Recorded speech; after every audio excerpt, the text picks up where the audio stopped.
Berceau du movimento ultra, les tribunes d'Italie sont marquées par la politique. Une politique qui a façonné l'histoire du mouvement et de ses virages dès les premières années. Dans ce nouvel opus d'ultra et politique, voyage auprès des tribunes les plus à gauche de la botte, générique.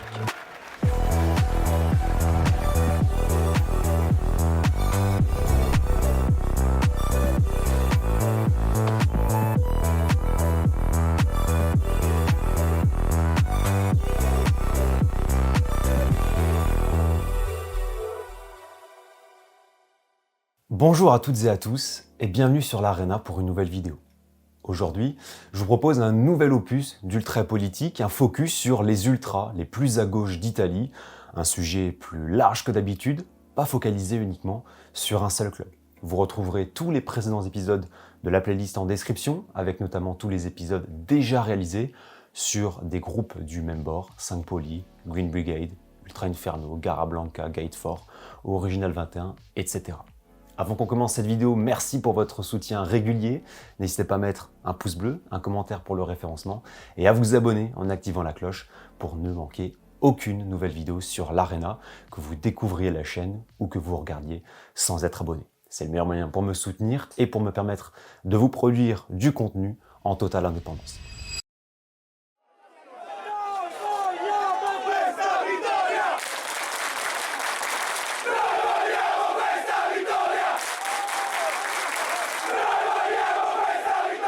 Ah, le mouvement ultra-italien, ses chants, ses sonorités particulières et son origine si singulière. Le contexte d'apparition du mouvement ultra-italien est très important à comprendre parce qu'il va vraiment influencer la genèse des groupes en elles-mêmes, leur coloration et leur évolution.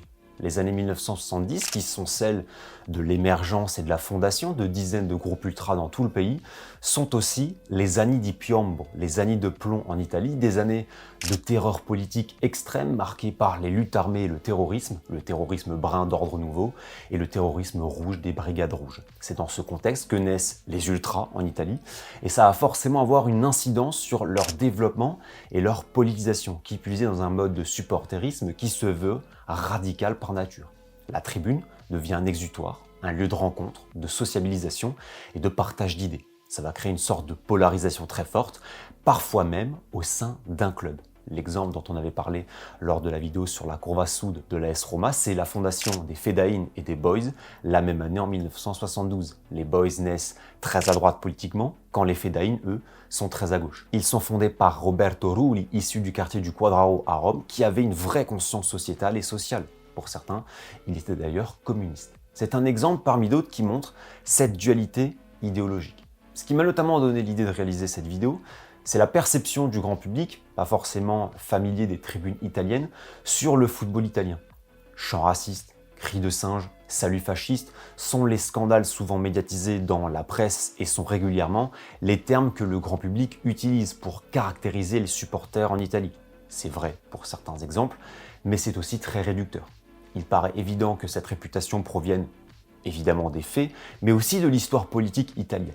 Oui, l'Italie est le pays qui a fait naître le fascisme, qui vient de fasce en italien, doctrine et système politique mêlant nationalisme et totalitarisme au sein d'un État tout-puissant.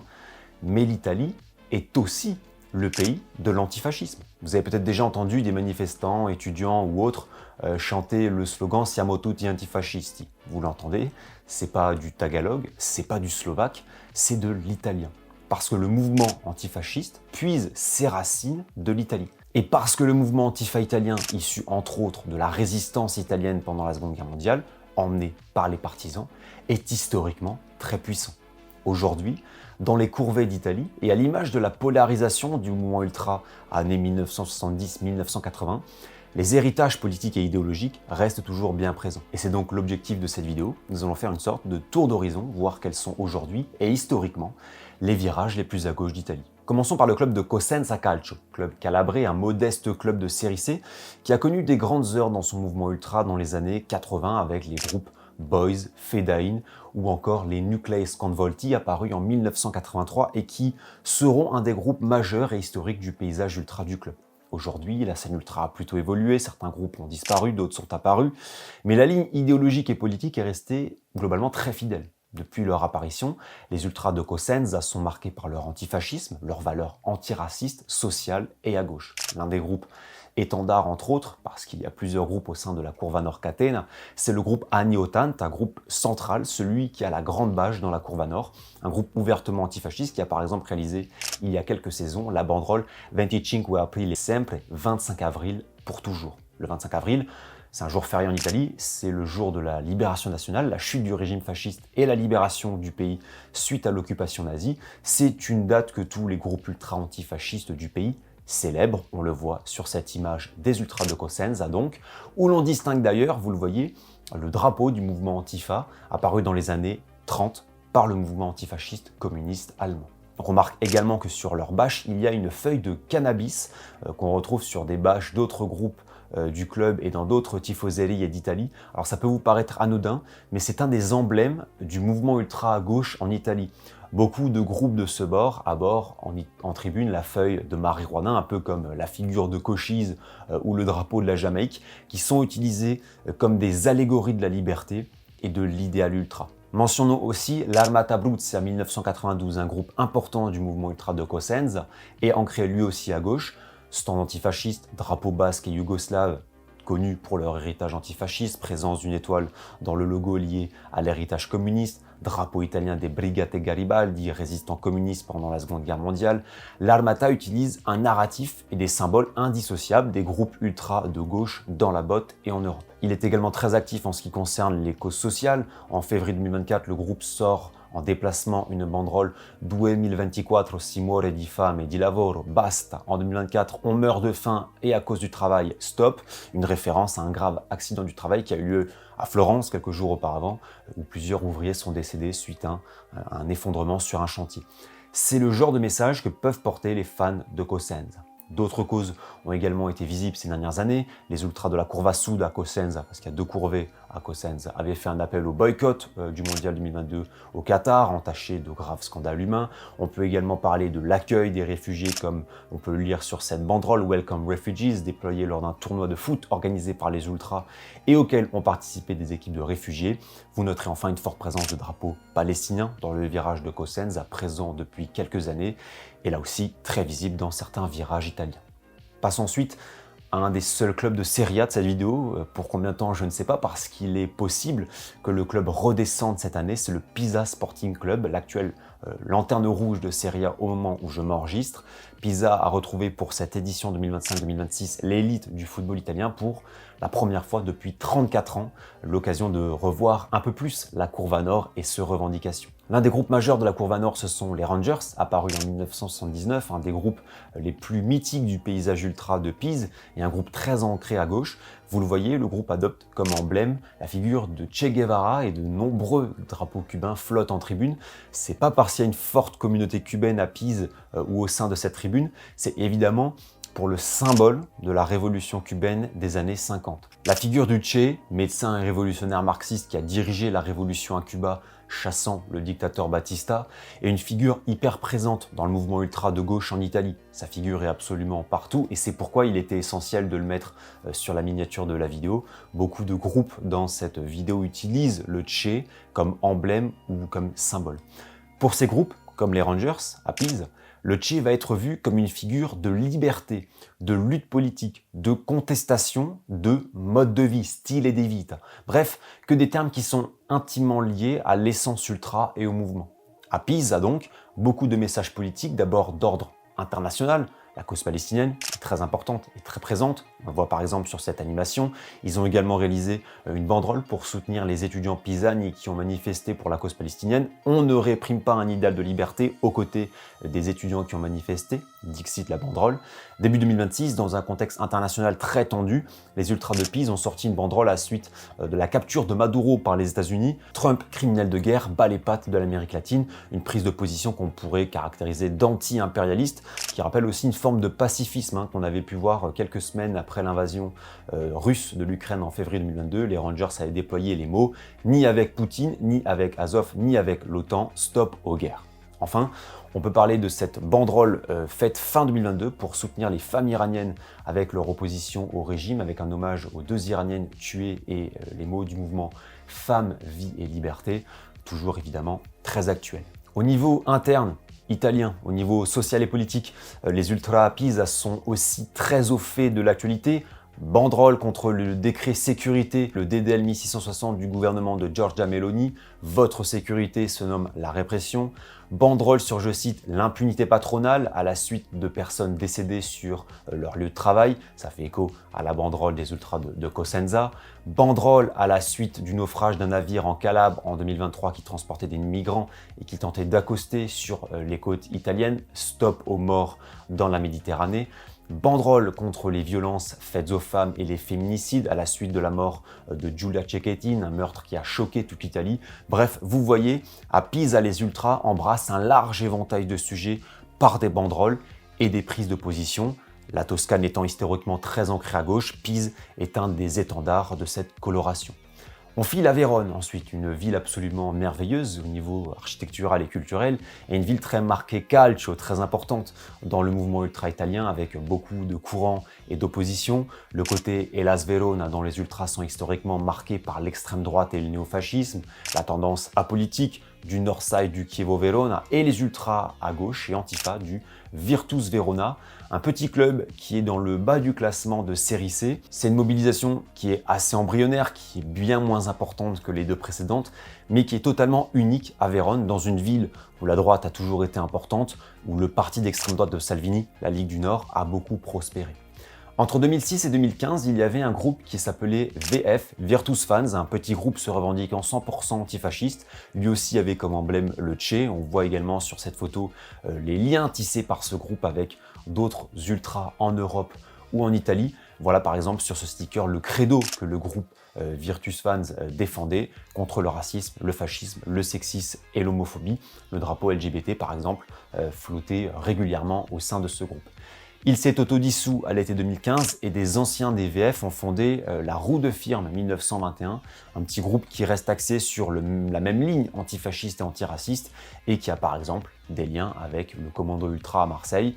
La Rue de Firme est toujours active aujourd'hui et porte le supporterisme de ce modeste club de 3e division italienne.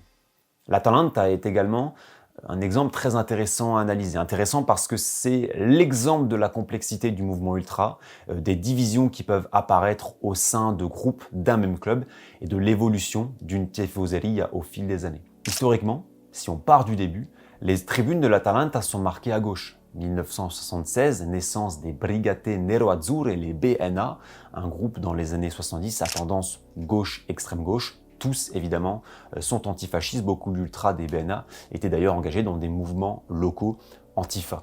Le Che Guevara flotte dans la Curva Nord, c'est d'ailleurs le logo historique des Brigate. C'est vraiment un groupe qui va marquer la Nord, qui va être hégémonique pendant quelques années dans son virage. Et dont les positions politiques sont claires. On le voit avec les symboles, le Cerro, l'étoile rouge, la feuille de cannabis. On le voit par exemple ici avec la croix celtique pendue, le Lazio Merda. C'est un groupe qui est donc très politisé à gauche. En 1983, dans la même Curva Nord, apparaît un autre groupe, les Wild Chaos, lui aussi groupe mythique du supporterisme à Bergame, un groupe qui va glisser politiquement et embrasser les idées de la Ligue du Nord. Les propos anti-méridionaux, anti-italiens du Sud connaissent en fait une sorte de percée dans la Curva Nord à Bergame et certains groupes de supporters sont, on peut le dire, presque infiltrés par la Ligue du Nord. Linda De Matteo en parle très bien, par exemple, dans son article « Le stade terrain de jeu de l'extrême droite italienne, soupage de sécurité ou fabrique du consensus » que je vous glisserai en description. Dans les années 80, on a donc ces deux groupes majeurs qui cohabitent. Sur cette image, les Brigate sont à gauche, Wild Chaos à droite. Et les tensions vont continuer à accroître entre les groupes dans les années 90, notamment d'un point de vue politique, mais aussi de leadership et relationnel. En 1998, arrive celui qui va prendre le contrôle de la Curva Nord, une figure connue et reconnue à Bergame, Claudio Galimberti. Fervent antifasciste, Claudio Galimberti prend le parti de dépolitiser la Curva Nord. Il fonde en 1998 le groupe Atalanta Supporters qui va diriger la Curva Nord et transforme le virage derrière une seule passion, l'Atalanta, la Dea. La politique est mise de côté. En 2004 et en 2005, Wild Chaos et les Brigate, en perte de vitesse, s'autodissolvent. Une nouvelle Curva Nord est alors solidement en place. Celle-ci va perdurer jusqu'en 2021 avec la fin des Atalanta Supporters qui sont remplacés en 2022 par le groupe dirigeant actuellement la Curva Nord, le groupe 1907 Per chi non può esserci, toujours axé sur la ligne apolitique de Claudio Galimberti. Aujourd'hui, il y a un seul groupe ultra qui a gardé une ligne politique à gauche, à Bergamo. C'est Forever Group, fondé en 2006 par des anciens des Brigate justement. Et eux vraiment ont gardé cet ADN. Ils sont toujours actifs aujourd'hui, ils peuplent la courva sud du stade à Bergame. On voit par exemple sur cette photo du bloc Forever les nombreuses écharpes Brigate qui témoignent de cet héritage. Vous l'avez vu, l'Atalanta est une illustration très pertinente à étudier si vous vous intéressez à l'histoire et à l'évolution d'une tribu. Quand on pense à l'Atalanta en Italie, on pense évidemment à Ternana. Et oui, parce qu'il y a un très grand lien, un jumelage historique entre les supporters de Bergame et de Ternana. Ternana, club de Série C. Entrée en matière tout de suite avec cette image où l'on voit la bâche des Brigate de Bergamo et surtout ce tifo résolument pro-communiste avec le Che et la faucille et le marteau. C'était au début des années 2000. C'est la matrice originelle des ultras de la Curva Est de Ternana avec Ultra 74, avec les Fedain, avec les Freak Brothers. Le virage a mis en avant pendant des décennies ses positions communistes, la resistenza ultra, la défense également des travailleurs, de la classe ouvrière, de la working class. C'est vraiment quelque chose qui a marqué la Curva Est. La Curva Nord est davantage apolitique, mais la Curva Est a été marquée par ces idées, toutefois moins démonstratives aujourd'hui, mais toujours bien ancrées à gauche. Aujourd'hui, on ne voit plus vraiment de drapeau de l'URSS dans le virage de Ternana, mais il y a toujours un groupe ultra, par exemple, qui s'appelle la Brigata Gagarin. Gagarin, premier homme à être allé dans l'espace, héros soviétique et communiste. Le groupe, comme vous le voyez d'ailleurs, sur son logo, se revendique ouvertement antifasciste et arbore aussi sur ses réseaux sociaux, par exemple, le drapeau italien des Brigades Garibaldi avec l'étoile rouge. Les groupes actuels de la Curva Est, qui semblent un peu moins puissants qu'il y a quelques années, sont toujours marqués à gauche. Ils avaient par exemple participé au mouvement européen en soutien à la Palestine en mars 2025. À Pérouse, Perugia en Italie. Là aussi, la couleur rouge politique, en plus de celle de l'équipe, a toujours été très forte. En 1978 est fondée l'Armata Rossa, l'armée rouge littéralement, qui renvoie bien sûr à l'armée soviétique, un groupe qui existe toujours aujourd'hui, à l'origine d'extrême gauche, communiste, avec son étoile rouge et sa devise Hasta la victoria siempre, issue de la révolution cubaine. Son fondateur, Domenico Pucciarini, décédé il y a 2 ans, était un des personnages marquants des tribunes italiennes opposition antifasciste et communiste. Même si là encore, la présence de symboles est moins visible aujourd'hui, on voit par exemple sur cette photo des 40 ans du groupe les mots en russe Krasnaya Armia, l'armée rouge. C'est de là que vient l'ADN politique de ce groupe. L'héritage idéologique reste toujours important, en témoignent les slogans, les bâches, les drapeaux comme les drapeaux cubains qui renvoient au Che, qui figuraient sur le premier logo du groupe d'ailleurs. Récemment, l'Armata Rossa a pu prendre position sur quelques sujets contre le décret sécurité DDL 1660 du gouvernement Meloni ou en rejoignant les positions anti-impérialistes contre Donald Trump des ultras de Pise, banderole stipulant bas les mains du Venezuela, bas les mains du Moyen-Orient. L'Armée rouge de Perugia, club de Série C, a ainsi gardé sa ligne politique depuis 1978 et reste un des groupes plutôt incontournables du mouvement ultra italien des années 1970. On pourrait enfin évoquer les Fedain Bronx, fondés en 1981, les ultras de Casertana Calcio en Série C, groupe de gauche historiquement, avec là encore le Che sur la bâche. Mais je vais finir ce tour d'horizon par peut-être la tribune la plus à gauche de l'histoire du mouvement ultra italien, celle à Livorno. La ville portuaire de Livourne est traditionnellement une ville de gauche. C'est dans cette ville qu'en 1921 est né le PCI, le Parti communiste italien. Dès lors, la popularité du PCI et la puissance des syndicats, notamment des dockers, donnent à la ville cette réputation et cette couleur politique. Côté ultra, Livorno est a fortiori un bastion communiste et d'extrême gauche avec l'apparition dans les années 70 des groupes Ultra et Ultrafossa. C'est en 1999 que le mouvement ultra de Livorno va prendre une autre tournure avec la fusion d'une partie des groupes existants au sein des BAL, les Brigate Autonome Livornesi, groupe gouvernement communiste lié notamment avec un enfant du club, enfant de la ville, l'attaquant Cristiano Lucarelli, numéro 99, qui a été proche de la sphère ultra de Livourne, portant le t-shirt des ultras avec le Che sous son maillot, et qui est un des rares joueurs de football qui s'est dit être communiste. Dans la Curva Nord à Livourne, avec les BAL, il a été possible de voir tant de symboles à caractère politique, des portraits du Che, des portraits de Staline, des messages d'anniversaire en hommage à Staline, des drapeaux de l'URSS, les drapeaux de la galaxie d'ultra d'extrême gauche, Pays Basque, Cuba, Palestine, Irlande, des tifos honorant le communisme. Bref, dans les années 2000-2010, les ultras de Livourne montraient ostensiblement leur position politique. Ce sont également dans ces années-là que les réseaux d'amitié ultra vont se tisser entre eux, Livourne, Saint-Pauli, l'AEK, l'OM ou le Celtic. Cela s'est atténué aujourd'hui dans la mesure où les BAL ont disparu en 2005, d'autres groupes se sont dissous et les symboles communistes ont été beaucoup moins présents dans les stades, mais le positionnement à gauche reste toujours extrêmement vivace et présent dans la courva nord de Livourne, qui reste l'une des tribunes les plus engagées du pays à gauche, par exemple sur l'antifascisme, avec à chaque match et à chaque rencontre plusieurs drapeaux Antifa qui flotte dans le virage. C'est également dans cette courva que résonne l'ère des partisans Bella Ciao, résistant au fascisme dans les années 1930-1940. Récemment, les ultras de Livourne ont également appuyé le mouvement de contestation contre le décret DDL 1660 du gouvernement Meloni, et vu leur politisation, vous vous doutez qu'ils sont frontalement hostiles à la présidente du Conseil des ministres. Aujourd'hui, et alors que le club de Livourne tente de revenir au plus haut niveau, la Crova Nord est notamment emmenée par le groupe Prima Linea 1915, fidèle aux valeurs idéologiques du mouvement ultra livornaise. Ce tour d'horizon était non exhaustif. Il y a évidemment d'autres groupes de ce bord dans les divisions inférieures, en 4e, 5e, 6e, 7e division. On aurait pu aller plus loin, on aurait aussi pu parler des Rangers d'Empoli, nés en 1976, dissous il y a un peu plus de 10 ans, qui étaient eux aussi de gauche, mais aussi des ultras de la Fiorentina ou de la Juve Stabia, qui sont historiquement plutôt orientés à gauche, sans être toutefois aussi revendicatifs en tribune que les groupes mentionnés précédemment. Étudier les ultras de gauche et ou antifascistes en Italie implique aussi de s'attarder sur l'actualité de ces mouvements comme fait de société, ainsi que leur médiatisation. Et le moins que l'on puisse dire, c'est qu'en termes de médiatisation, il n'y en a pas ou quasiment pas. Je pense que certains d'entre vous ont entendu parler des groupes mentionnés dans la vidéo, voire peut-être d'un ou deux clubs pour la première fois dans cette vidéo.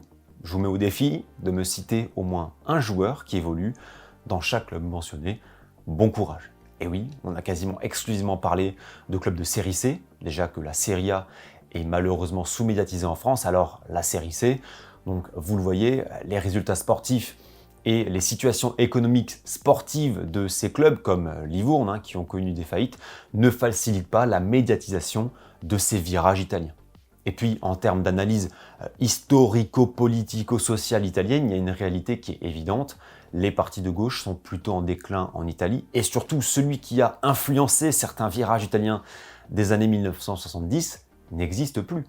En Italie, en 1976, c'est-à-dire dans les années de développement du mouvement ultra, le premier parti d'opposition, le plus puissant, c'est le Parti communiste italien. C'est d'ailleurs le parti communiste en Europe occidentale le plus puissant à l'époque. Évidemment, avec le déclin du communisme en Europe, le PCI a disparu, mais il était très très fort dans les années 70. Et entre Bergame et Livourne, en passant par Ancona ou Perugia, nul doute que le PCI trouvait un écho chez les ultras.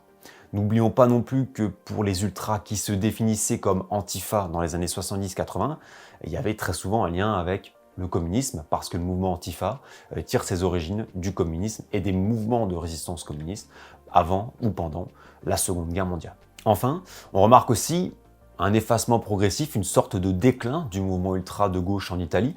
Des groupes se sont éteints, comme les Rangers d'Empoli, les Brigate de l'Atalanta, la Fossolion de Milan, plutôt orientée à gauche à la base, la Curva Sud qui a laissé place à une tribune malheureusement en proie au péril de la mafia, les dernières affaires l'ont montré.